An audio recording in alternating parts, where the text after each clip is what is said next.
Sir చెప్పు. 6వ వాడలో నేను పని చేస్తా సార్.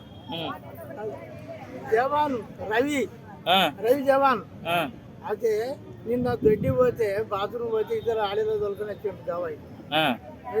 నువ్వు ఆయిల్ తీసుకొని నువ్వు మళ్ళా నువ్వు వేయినవని. అయితే ఇద్దరు ఆడలో దొరకచ్చి కావాలి చూపించి వేయండి. పార ఇట తీసుకొని పోతున్నా పనికి. పోగా ఏమైందంటే మళ్ళీ అది అట్లయిందా, మళ్ళా ఇంకో ఇది మళ్ళీ ఇంటికి పోయినాక కుక్క చచ్చిపోయిందని మళ్ళీ దొరకపోయి పని చేపిస్తాడు. ఇంటికి పోయినాక గిన్నెలుగా దొరకచ్చి మళ్ళీ పువ్వు తింటావా గిన్నెలు చేయబెట్టి తింటున్నా మళ్ళీ ఇదంతా దాన్ని ఎక్కించుకొని పోతాడు. ఎక్కించుకొని కుక్క చచ్చిపోయింది, ఇక్కడ నక్క చచ్చిపోయింది తీపిస్తాడు ఆయన.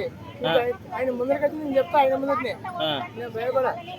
అయితే మేము చేసే పనులు కట్టుండి మరి గిరిపండి ఆపదికి ఎందుకు ఆదుకోవద్దు. మా అమ్మ చచ్చిపోతే ఒక రూపాయి చూస్తా మాకు ఇయ్యలే.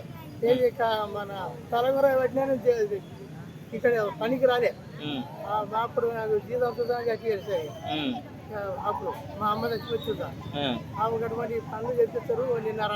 నిన్న చూద్దా కుక్కలు చచ్చిపోతే మన పని తీసిపోయిన చూద్దా మళ్ళీ వచ్చి ఇచ్చిన వానగొట్టంగా. అటువంటి పనులు ఇట్లా చేస్తే న్యాయమైన పద్ధతిన లేనోళ్ళు చూడరు. ఇంకొక గౌజులు లేవు, ఏది లేవు. పుల్లి పురుగులు వారంగా తీసుకుపోయినా కుక్కలు అది ఇళ్ళల్లో. మరి రూపాయి ఇస్తామని ఎవరు అన్నారు. రోడ్డు చచ్చిపోయింది. అది కౌన్సిలర్ మన పరిశ్రమ కౌన్సిల్ ఇంటికి చచ్చిపోయింది. వాళ్ళకి ఎస్ఐ ఇంటికి ఓడి చచ్చిపోయింది. ఇంకో దగ్గర ఆయన పేరేందో ఆయన ఓడి చచ్చిపోయింది. 3 కుక్కలు మించిన సార్. మరి గిరువుని ఆపదికి ఎందుకు ఆదుకోరు మమ్మల్ని. వాసన గబ్బు అన్ని పురుగులు వారిని పేగులు అయిపోయినాయి. కుక్కయి అలా దాకాలు పెట్టేది మన పసల దాకాల పేగులు ఊసిపోయినాయి. ఈల పెట్టారు మొత్తం హనుమాల చుట్టూ మొత్తం రక్తమే.